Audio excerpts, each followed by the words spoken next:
कविता अपने माता पिता की बहुत लाडली थी। 3 बड़े भाइयों की बहन थी। कोई भी चीज मांगने पर उसी वक्त सामने हाजिर हो जाती। पूरे घर में रौब था उसका। पूरे परिवार और नौकरों पर राजकुमारी की तरह हुक्म चलाती थी कविता। स्कूल में भी पूरा रौब था उसका। बड़े घर की लाडली जो थी वह। ऐसे ही उसने कॉलेज में दाखिला लिया। उसके ठाठ बाट, बड़ी गाड़ी में आना जाना, हर दिन नया फैशन देखकर हर कोई उससे दोस्ती करना चाहता था। इन दिनों में उसके बहुत से दोस्त बन गए। पूरे कॉलेज में उसकी अपनी ही एक पहचान थी। इन दिनों उसके घर एक रिश्ता आया। खानदानी लोग थे और पापा की पुरानी जान पहचान थी उनके साथ। कविता के साथ कोई जबरदस्ती नहीं थी, पर कविता ने फिर भी हाँ कर दी, क्योंकि वह अपने परिवार से बहुत प्यार करती थी। वह जानती थी कि वह लोग उसका अच्छा ही सोचेंगे। लड़के का नाम राज था। राज काफी पढ़ा लिखा और समझदार लड़का था। ससुराल वाले भी बहुत अच्छे थे। ससुराल में कविता की जगह वैसी ही थी जैसी कि मायके में। कोई भी कार्य कविता की सलाह के बिना नहीं होता था। सबकी लाडली बहू बन गई थी वह। फिर उसके घर एक बेटे का जन्म हुआ। कविता को जान से प्यारा था। पोता पाकर ससुराल वाले तो फूले नहीं समाते थे। कविता कभी कभी सोचती कि उसकी किस्मत कितनी अच्छी है। उसका हर अपना उसे कितना प्यार करता है।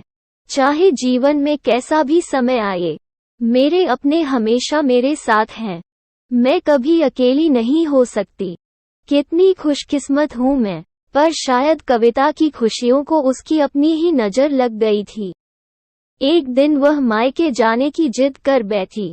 राज को बहुत काम था, लेकिन वह फिर भी उसे ले गया। उनकी गाड़ी अन्य गाड़ी से टकरा गई।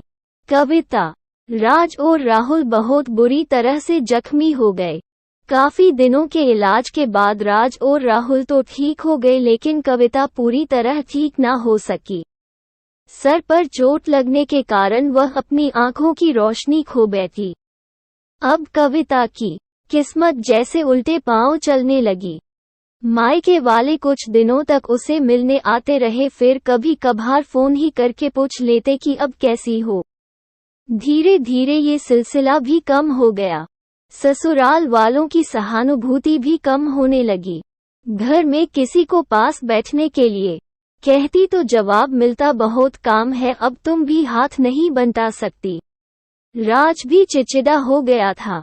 बस राहुल ही था उसके साथ, जिसके साथ हंसते खेलते उसका वक्त गुजरता। एक दिन कविता के हाथ से कुछ सामान गिर गया, जिसकी वजह से राहुल को हल्की सी चोट लग गई। कविता के सास ससुर ने राहुल को उससे अलग कर दिया कि कहीं उसके ना देखने की वजह से बच्चे का कोई नुकसान ना हो जाए। कविता अंदर से टूट चुकी थी। एक दिन उसने सबके सामने मायके जाने की इच्छा रखी तो राज उसे तुरंत मायके छोड़ आया, जैसे कि वह भी यही चाहता था। लेकिन राहुल को उसके साथ नहीं भेजा गया।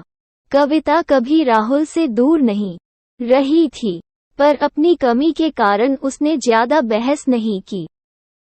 कविता को लगा कि वह 3-4 दिन वहां रहेगी तो थोड़ा हवा पानी बदल जाएगा, क्योंकि वह कितने दिनों से कहीं भी बाहर नहीं गई थी। घर वाले भी इतने दिनों बाद उसे देखकर कितने खुश होंगे। कविता के घर पहुंचने पर सब लोग बहुत खुश हुए। खाने में सब कुछ कविता की पसंद का ही बना था।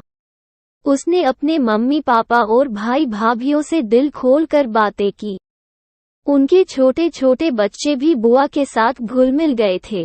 रात को सोने के वक्त जब वह कपड़े बदलने लगी तो उसे पता चला कि उसका बैग तो बहुत भरा हुआ था। वह सब समझ गई। वह बहुत उदास हो गई।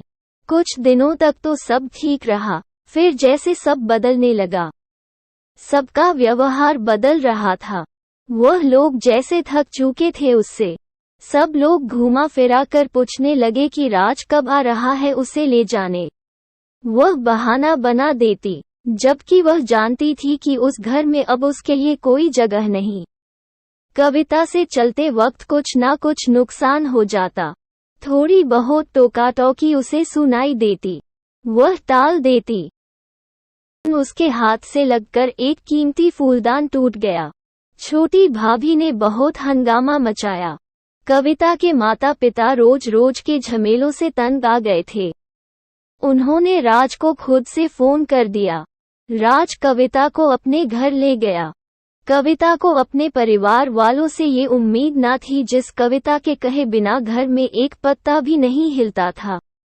उस घर के लिए वह अब बोझ बन चुकी थी। राज के साथ ससुराल आते वक्त वह बहुत खुश थी, क्योंकि वह अपने घर जा रही थी, अपने जिगर के टुकड़े राहुल के पास। परंतु ये खुशी भी कुछ पल की ही थी। सारा बंदोबस्त पहले ही किया हुआ था। कविता को सीधे ऊपर वाले कमरे में पहुंचा दिया गया। राहुल से दूर रहने की सख्त चेतावनी दी गई। एक कामवाली लता को उसकी जिम्मेदारी सौंपी गई, जो उसके खाने पहनने जैसी जरूरतों का ध्यान रखती। कविता ज्यादातर चुप ही रहती। कभी कभी कामवाली लता से थोड़ा बतिया लेती। उसके जरिए राहुल का पता चल जाता। सबकी लाडली बेटी और बहू सबके लिए लाडली से बोझ बन चुकी थी। मेरी कहानी सुनने के लिए आपका बहुत बहुत धन्यवाद।